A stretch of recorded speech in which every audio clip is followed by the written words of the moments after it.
Welcome, survivors, seekers, and thrivers. I'm your host, Sharileighroberts, psychic medium, energy healer, and living proof that you can transform your pain into power. Each episode, we dive into trauma healing, developing your intuitive gifts, and reclaiming your life. Get ready for real stories, deep wisdom, and a little laughter along the way. You said this was done, and the heels unknowingly of COVID-19. You're no longer at the bank, or were you? I was let go from the bank February of 2019. It was right before the official shutdown. Yeah. Yeah. Okay. 2020. I'm sorry. Yeah. February of 2020. Sorry. Yeah. Okay. Why don't you take a cat from there? Okay. So here I am, living life, enjoying myself. I traveled on a cruise in February. That was right before I was let go. And Pat was with me. It was an organ donation awareness cruise. So we had, I don't know, maybe about 60 of our friends from the transplant community, living donors, recipients, caregivers on this amazing cruise that we had. So that was fantastic. Yeah. And I come back, and unfortunately, I was laid off after 31 years. No rhyme or reason. It was just my number, I guess. And then in March, COVID hit, right? Shutdown hit. The world, we had no, foresight what was going to happen or anything. Everything was, it's temporary, 2 weeks, whatever the case. Well, my sister worked in the emergency room of a local hospital, a smaller hospital. And unfortunately, she got COVID, and we don't really know exactly how she got it. We assume it's from the patients coming in, because at that time, it was like a triage. Like, you couldn't even go in the hospital. You had to go outside, and they had a tent outside. Yeah. So if you remember back then, it was a whole poop show. I won't use the bad word, but yeah, it's a whole, that whole world was, I can speak for myself because we all went through this, but as I put it, the world paused for some people, but it stopped for many people. Yeah. Yeah. And you and your family are one of thousands who the world stopped. Tell us about your sister.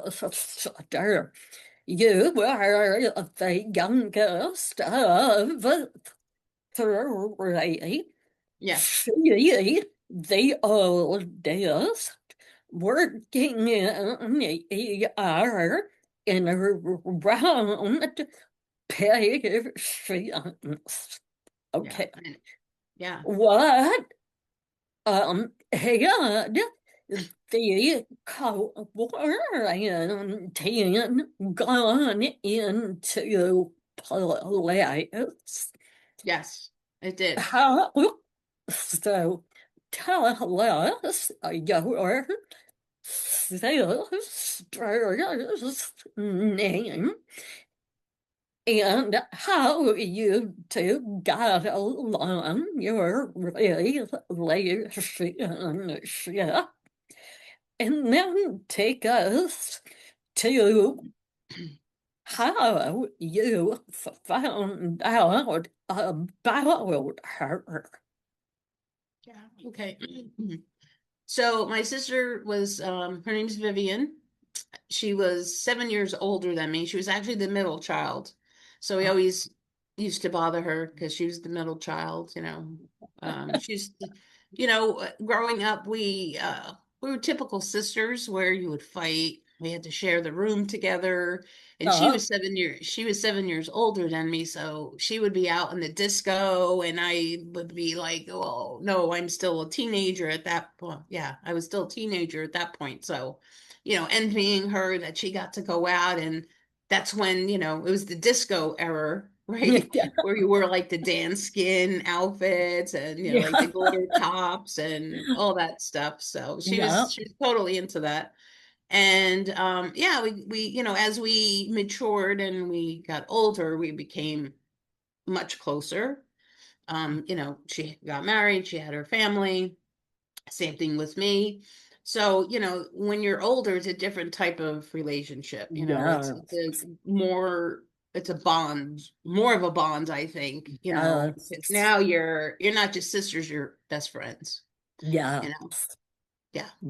So, leading up to the COVID, she was diagnosed very quickly. It was the beginning of April 2020 is when she got diagnosed. I didn't even know she was sick. She didn't tell me because she knew I would freak out. Especially, I was so petrified because here I am, an immunosuppressed person, Mhm. talk about double masking and not going out and making sure I'm washing my hands and all of that. And here Oh she's going my to work God. with all these people infested. And at that point, remember, they didn't even know how to treat this. They didn't Yeah. know what it was. They didn't have any medicine for it. You had to take a test. The test took like 5 days, 7 days to get the results. It wasn't Yeah. like that little swab test now that we have. Mm-hmm. So it was a whole different world back then. And I remember she told me that it was like a war zone in her hospital. Like people were lined up in the hallways because they didn't have any rooms for them. That's how overwhelming it was with all these Right. sick people, infested people that went there. Yep. But she was a trooper, and she said, "Listen, it is what it is. I'm going to go to work." And even her husband, he's like, don't go, whatever. My sister wanted to do what she wanted to do. She loved what she did. She loved especially like the kids that would come in and, you know, Mhm. make sure they were comfortable. She gave them, she would bring in like coloring books and things like that just to, keep them comfortable and entertained while they were Mhm. at the hospital waiting to see the doctor and all that. And Yeah. it was just very, very quick. She got tested. We had to wait. She was quarantined, and she had to go to the hospital because I don't even remember exactly because she never really told me everything. And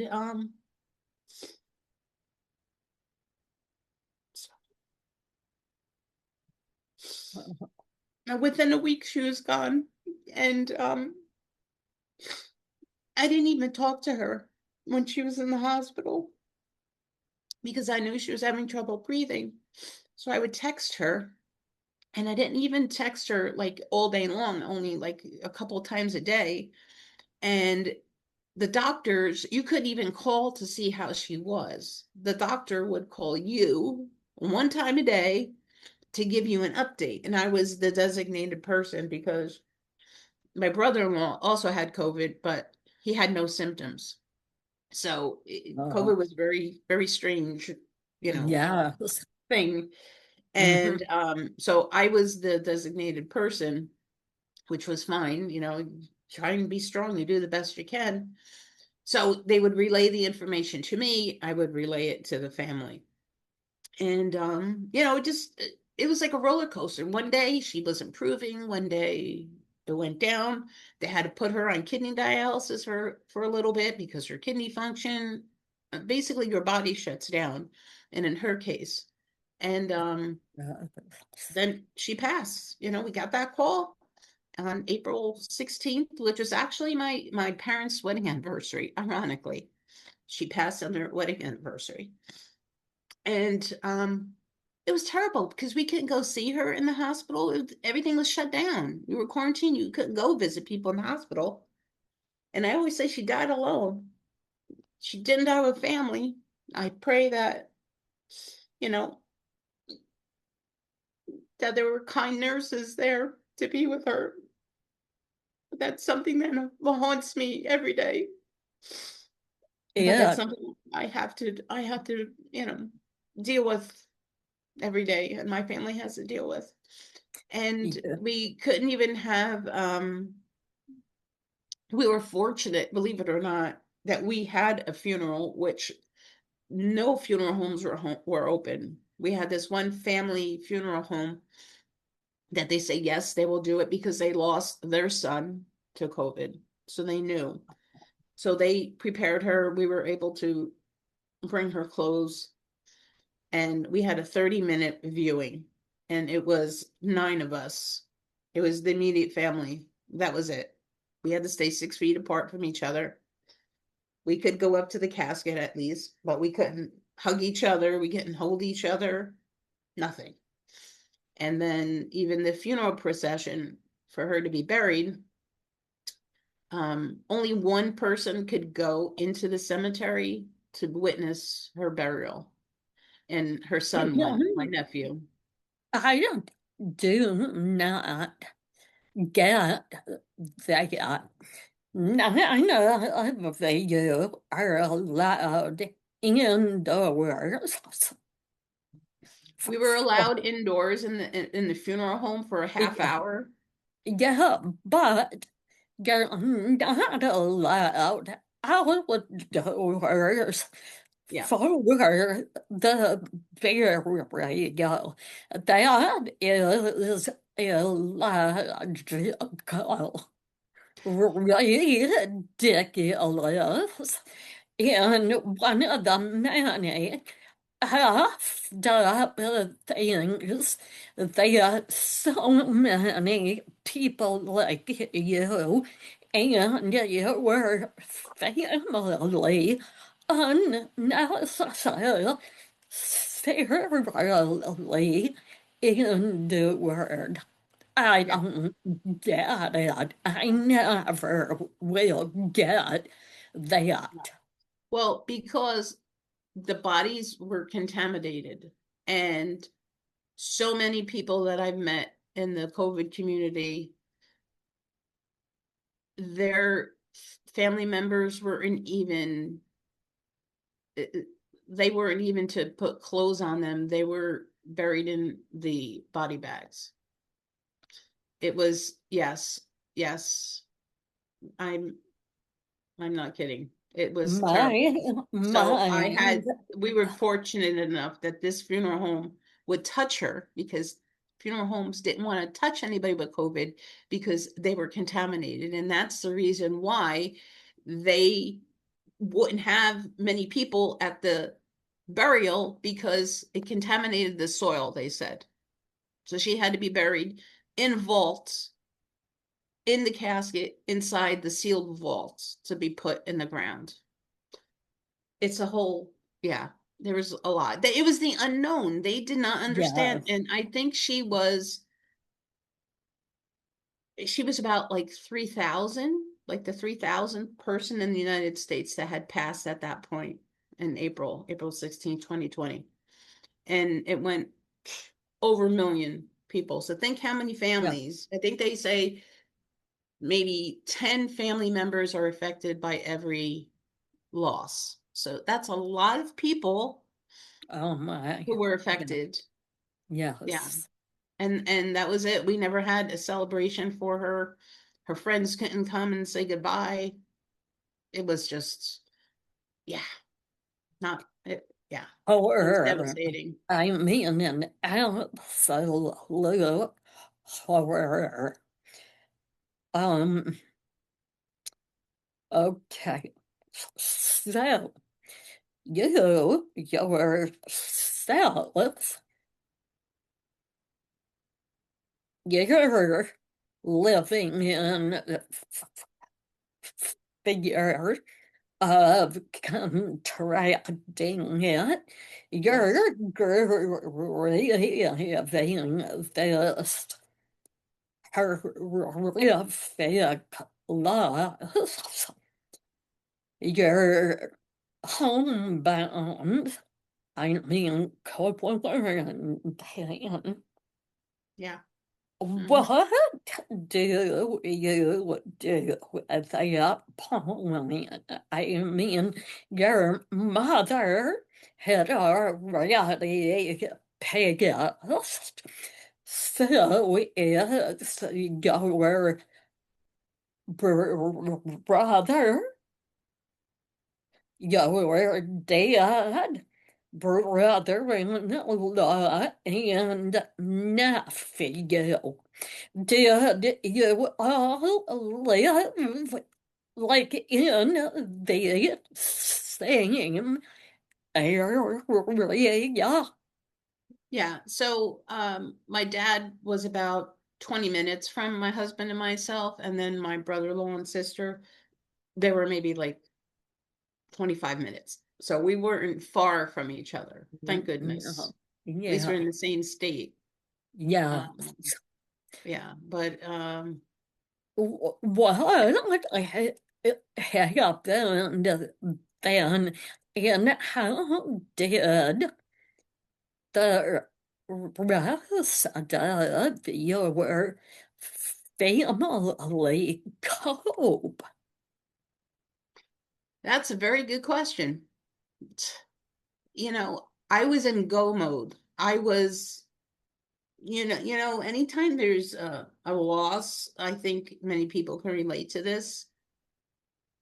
The shock of it and the comprehension of everything that happened Yeah, hits you after, because yes, you are in go mode. Okay, I have to call this person, make the arrangements, whatever and I was a strong one in the family. I was the matriarch at that point in time, so I didn't have time to grieve. Who am I going to grieve to? I can't grieve to them because they're grieving too. So who do you go to? You go to your yeah, friends, you go to your coworkers or whoever it is. You go to strangers. And I was so fortunate. It took it took months though. I'm going to say that was April. I'm going to say it was probably about October that I actually connected with a COVID community online. And to this day, we are still family. And I met so many people that lived near me, but so many people across the country. And we would do Zooms. That's when Zoom became a big thing, right? You couldn't yeah, go in person, but at least you can talk to each other and, see each other through via Zoom. And that's what we would do. We would just be there for each other and, just, share our loved ones' stories and how we're feeling. And we got it. You know what I mean? And I was never a political person or anything like that. So many people turned us into a political issue. My sister died. That's the bottom line. So yes, whatever political belief I have or somebody else has, it's irrelevant to me because I'm grieving. My sister died from this. So that's the yeah, reality of it. And right. if you weren't affected, you didn't lose someone, you are very blessed Yeah. because this was like no other kind of death, maybe Uh, war, but no, this, yeah, you're just, well, how did you connect with others who had been impacted like you and your family? yeah, you know what? I was just searching on Facebook and I found a couple of communities and they've grown since then. And I would say probably maybe like 25 of them or more than that. I can't even think. We were very, very close and we would do weekly Zooms to support each other because as the world continued, people's lives, the schools opened and this and that, whatever the case, our lives stopped and there was nothing out there. There was nothing out there for support other than, they say, find your people. I Yes. found my people and I'm so Mm, grateful that I found them because I don't know. I don't know where I would be, you know?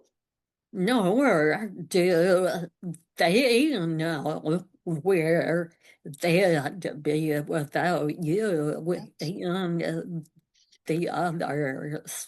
Yeah. There has to be a comforting, powerful bond that you all share.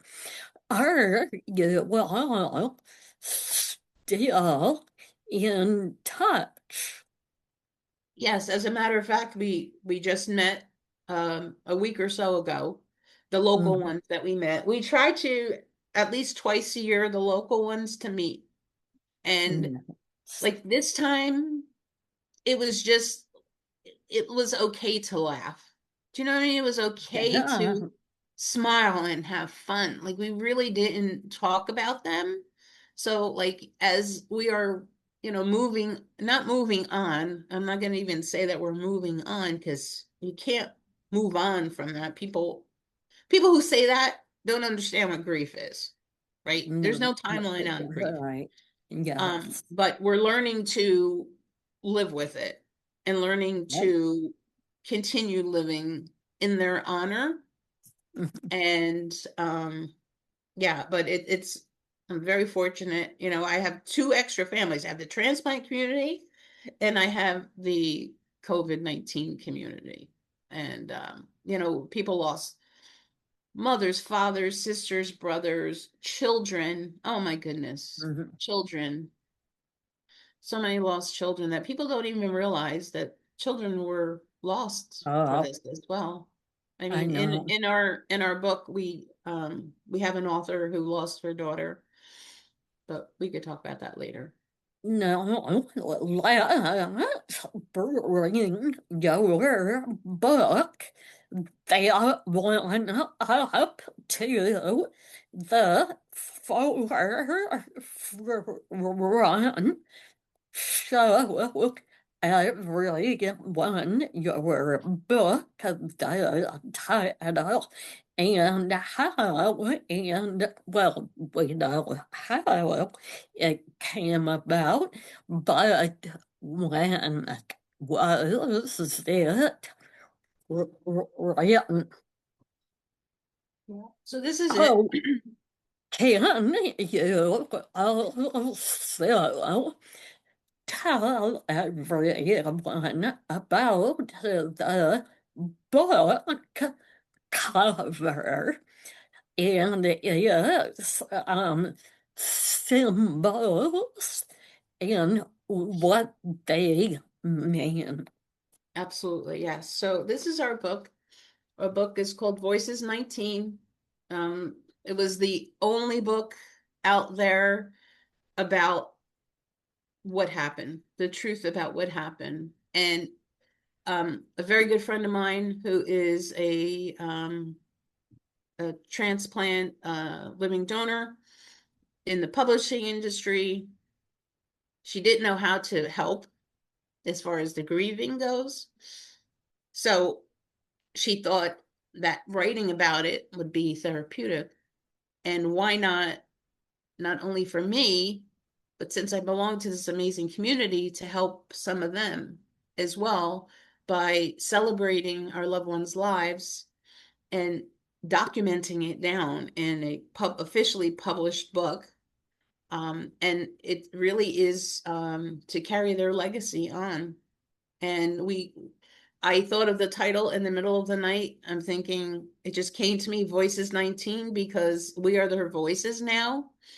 And we need to say their names, we have to recognize their names and carry on their legacy because they were such an important part of this world, and they were considered a number during COVID.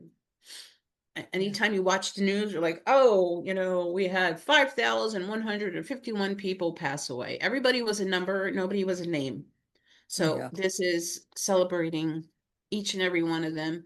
And this photo here this is actually a photo that one of the authors in here, she took this picture, and this is I forget exactly the location, but it's where she did a memorial for her mom that she lost.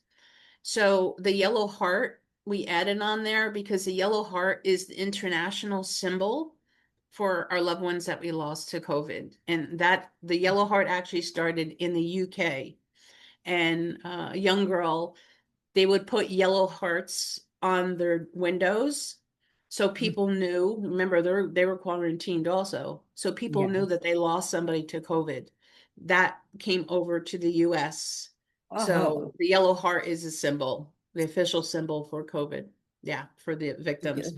And yeah, so we just the yellow rose, that's another symbol as well. The color yellow really is. So we took this beautiful photo that she took herself, and we added it a little bit, and I think it's beautiful. It really is. It says a lot. Yeah, truly is. Thank you for sharing that. I want to say I began reading it, and I know that your story is the first of the 19 included. It moved me to tears. You could feel the grief, the disbelief. You also aptly described what was happening at the time, what hurt, what Vivian's loss meant to all of you. But then on the other side, what a beautiful tribute your stories are to her. Anybody who wants to purchase your book and hear more stories like Jean's. And I was, thank God, one of the people who didn't lose anyone, but living through that time and hearing about people passing and hearing their stories, you couldn't help but grieve for all of you. I highly recommend everyone who hears Jean's story to pick up a copy, and you're sure to smile, laugh, and cry. Beautiful tributes in every story. Where can people get voices 19? Yeah. So you can get it on any of the major online retailers, of course, but I always like to personalize the book, especially if it was if you lost someone, or not only during COVID, but at any point in time. So I like to personalize my copies, which you can reach out to me through my email, and I'd be happy to send you a copy over it.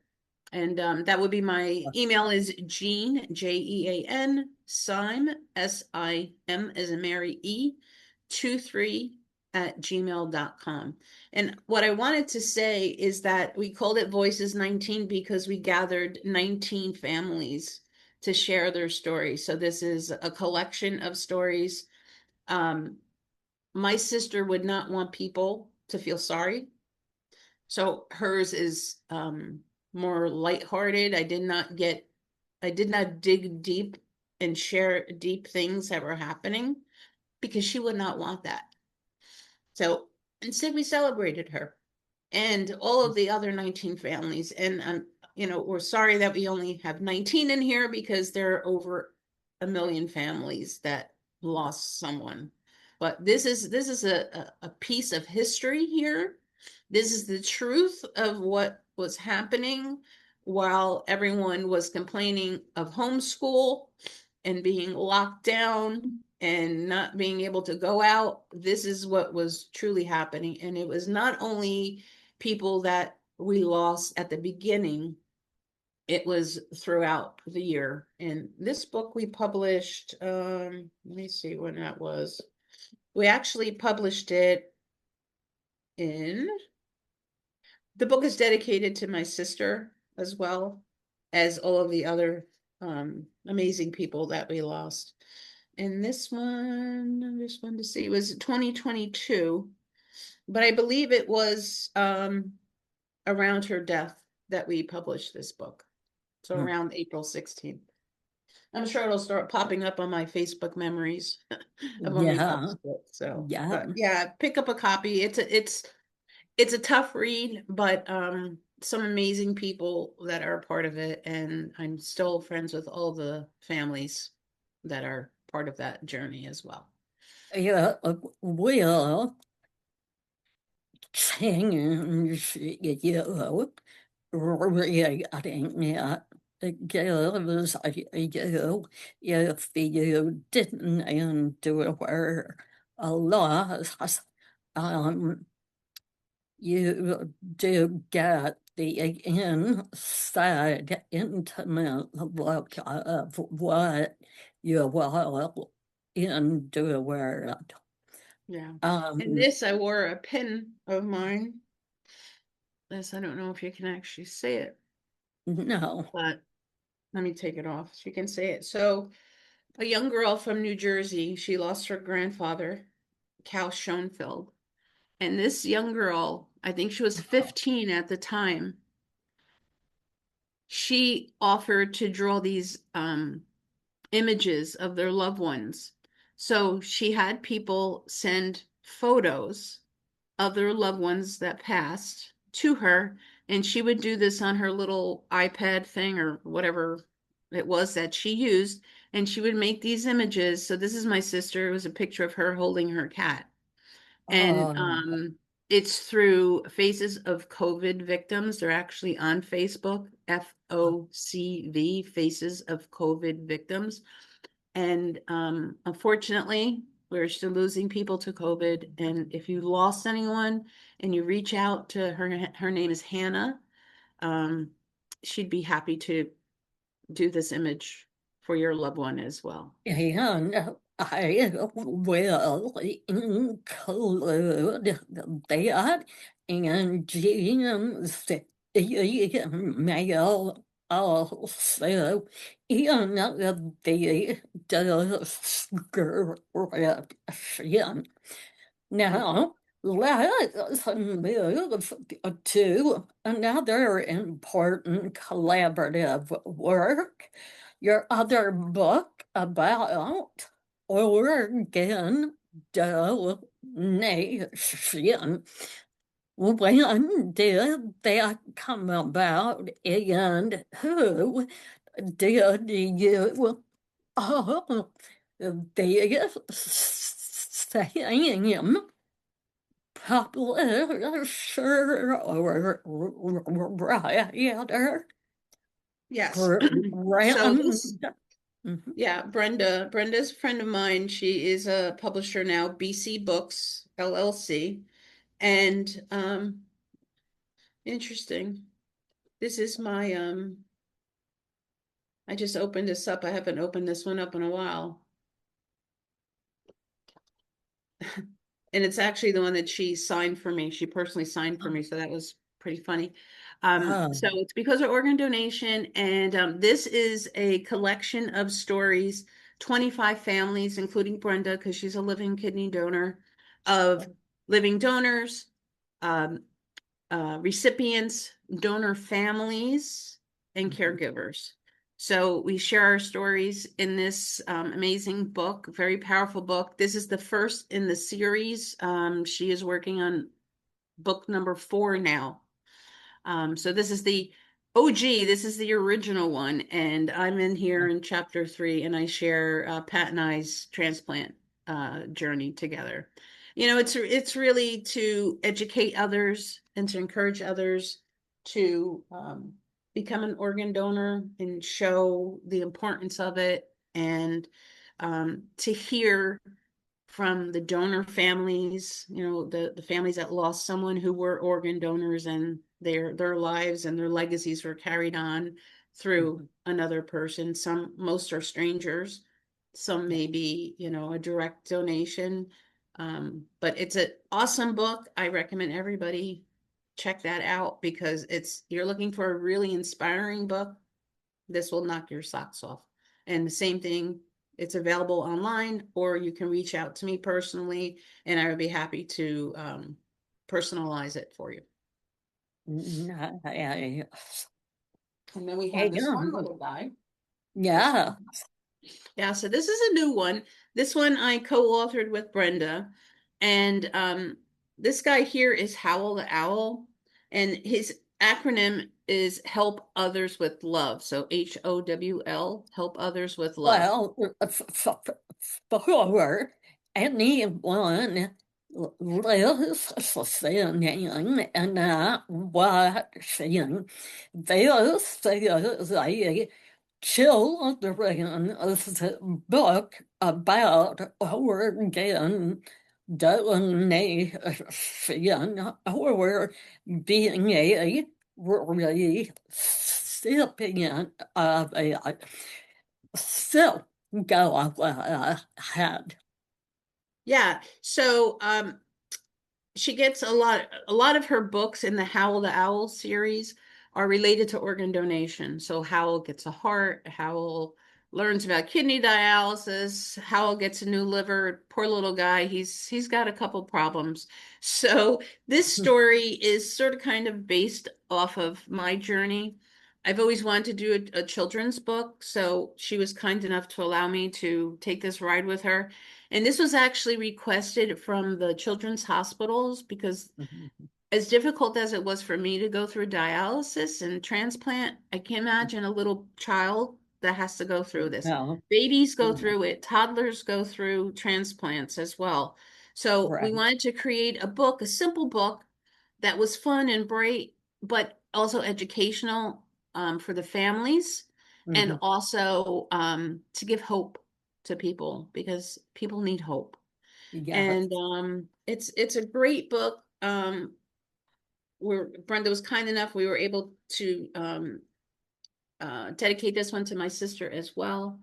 My sister loved ducks, so we put the picture of her holding ducks.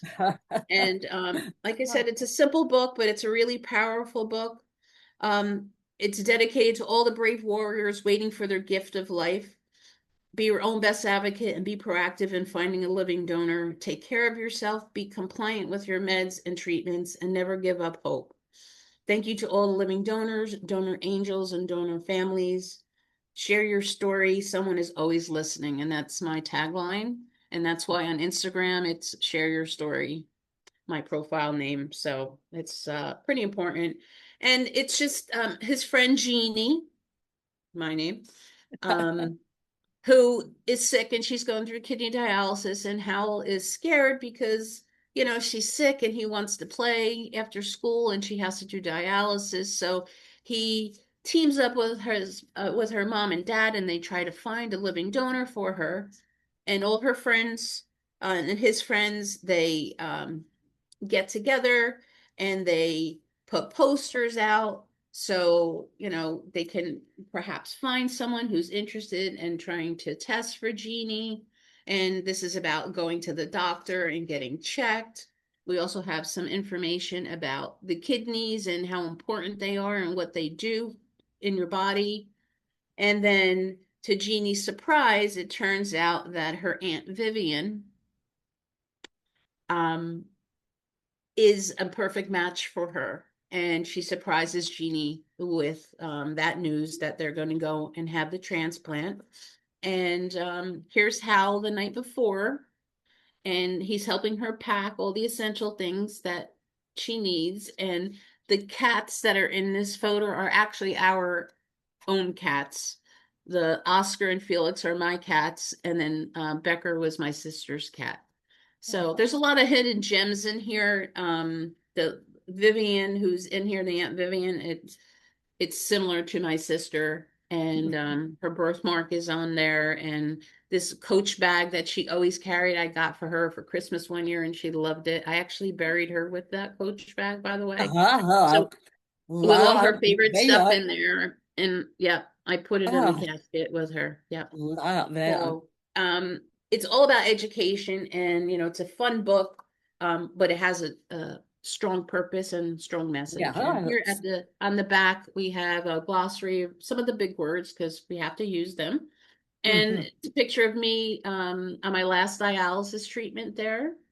And then here is Brenda and I were at the Transplant Games of America. That was in San Diego in 2022.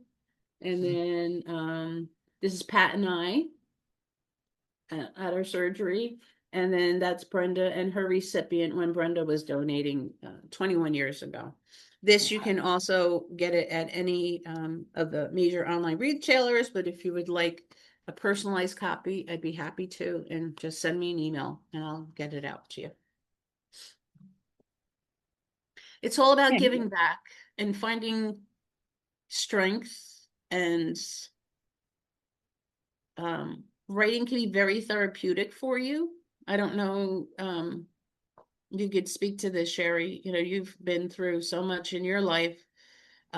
It's hard to write about it and to relive it again, but for some people it brings peace, and for writing it brought me peace. For the three books that I've been blessed to be a part of have truly helped me along the way. So if you get an opportunity to write, even if you're not a writer, you just jot things down and put it in a journal, and then you close it, and then when you feel like writing again, you write a little bit more. It's not a race. It's just to give you peace with everything that everyone is going through.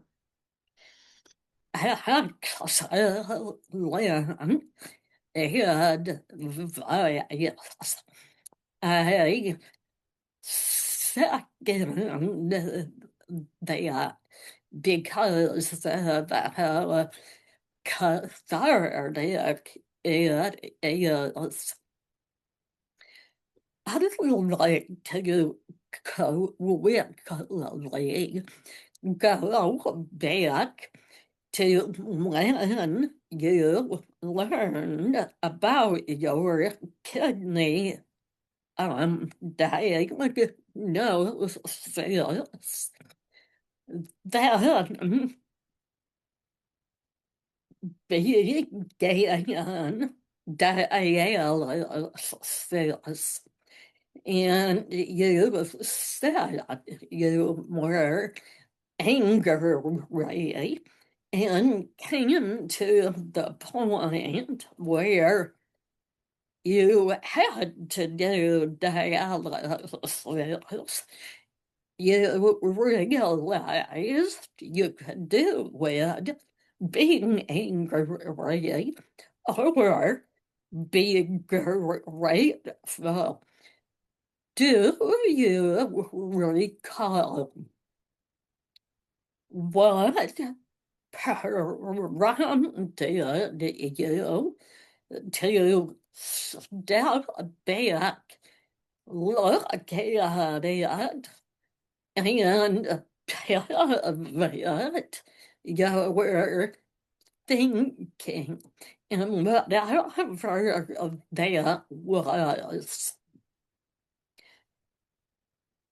Do you still use it today when faced with adversity.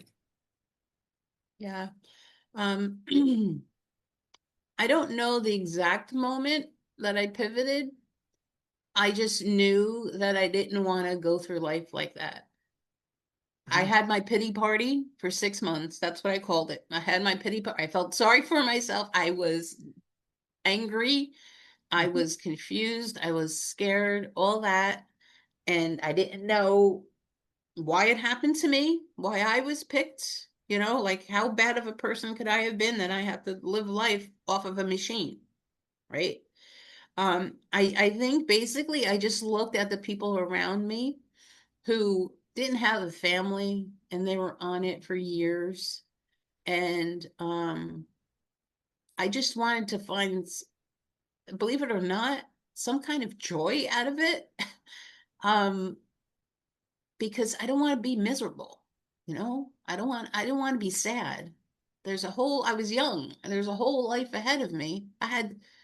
There's a reason for it. Whatever reason was, I don't know, even to this day, but it led me to where I am today. If that did not happen, I say getting sick might have been one of the best things that ever happened to me. As strange as that sounds, because No, it was a progression no. of different things that happened in my life since then. And it'll be 7 years. Well, it'll be 7 years in June for our transplant, but that was 2013 is when I was first diagnosed. So now it's beyond 10 years on that. I just didn't want to be miserable. It's like, okay, come on, let's do what you got to do. Go to work, do what you have to do there, get your treatment, and you know what? Do the best you can. And you could travel. Imagine you could travel being on dialysis, which I didn't understand at first. I didn't know you can do that. And I just did dialysis wherever I went. The social worker at the center helped me set that up. I went to Disney. Wow.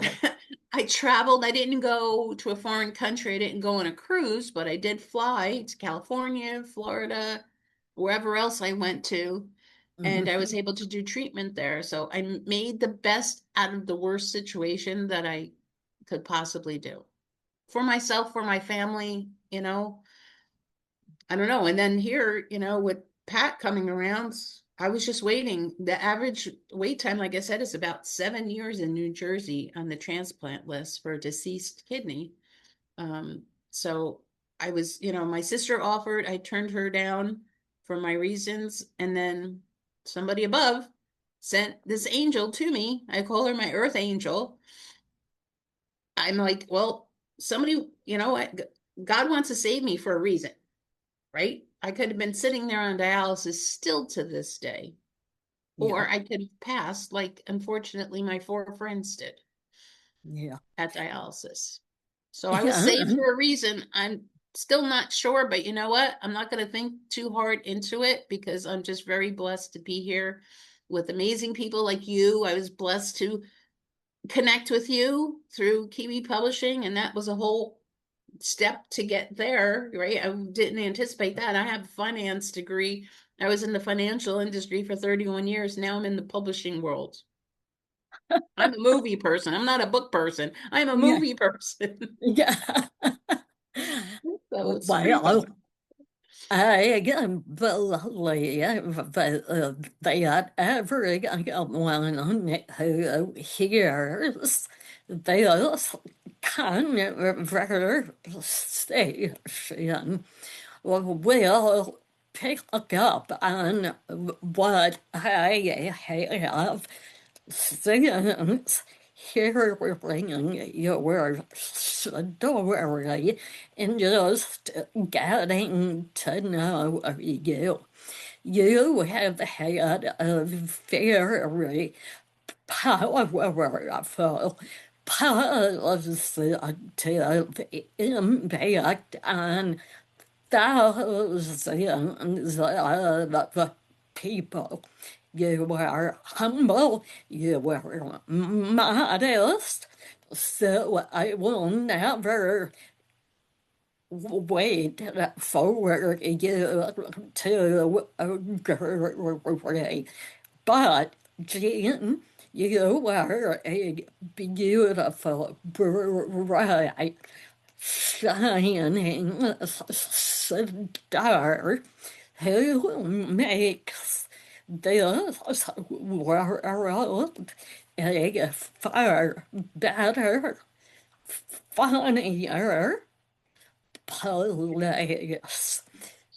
Thank you for giving hope, helping people the way that you do, and inspiring the way that you do. It is an honor to know you, to call you friend, and to work alongside of you. You have taught me a lot just again the little time we have known one another. Thank you again. I took up a lot of It was my your pleasure. And you know, I can talk to you for hours, so I'm like humbled and I'm very grateful. And if I could like just have a closing line yeah, to share with your amazing audience is, you know, you don't know what life is going to throw at you.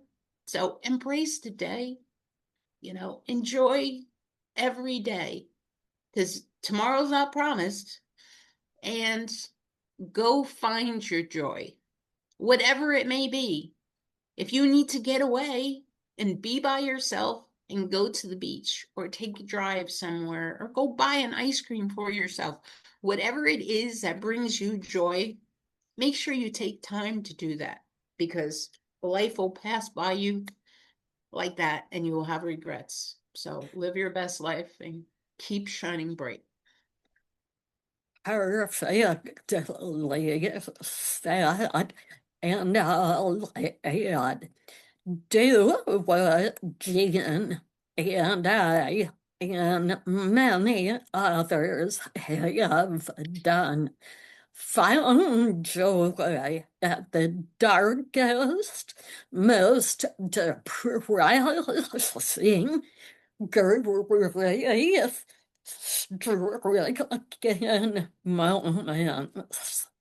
Yes, there go inward, and you will find it.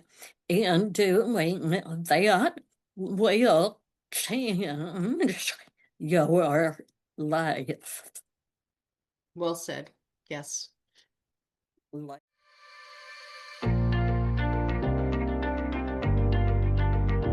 Thank you for listening. If today's conversation resonated with you and you're ready to explore your own healing journey or intuitive gifts, I'd love to work with you. I offer psychic medium readings, energy healing sessions, and intuitive development guidance at sharileighroberts.org. And if you're not quite ready for a session, but want to be a part of the conversation in a supportive community, join my private Facebook group. The link is in the show notes. You can also connect with me on LinkedIn, Facebook, and Instagram. This is Shari Leigh Roberts. Until next time, remember, you're never alone.